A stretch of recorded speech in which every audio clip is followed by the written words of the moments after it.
শাক রান্না করব, নতুনভাবে করব। পানিতে লবণ দিয়েছি, পানি বলক উঠে গিয়েছে, এর মধ্যে শাকটা দিয়ে দেব। আমার তো ডাইরেক্ট খাওয়া যায় না, এই জন্য সিদ্ধ করে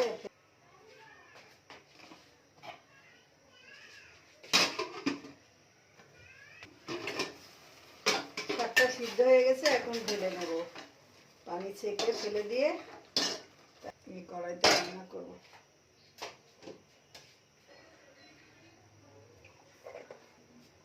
জন্য রসুন কুচি দিলাম,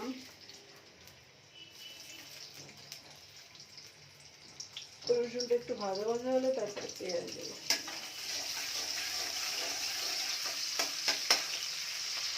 এখন পেঁয়াজ, কাঁচা ঝাল, চিংড়ি মাছ একসঙ্গে দিয়ে দিলাম।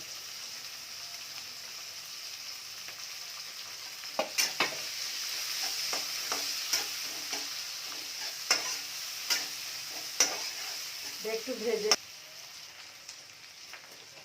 শাকটা লবণ দিয়ে সিদ্ধ করা আছে, এই জন্য অল্প লবণ দিব, মাছের মতো।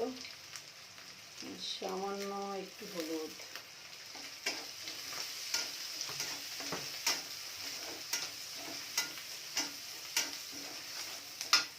এখন শাকটা দিয়ে দেবো।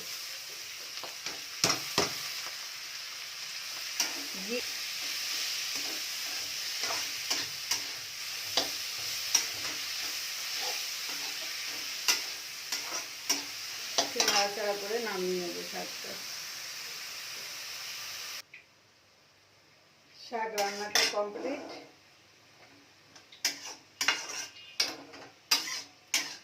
এখন নামিয়ে নেব, অফ করে দিলাম।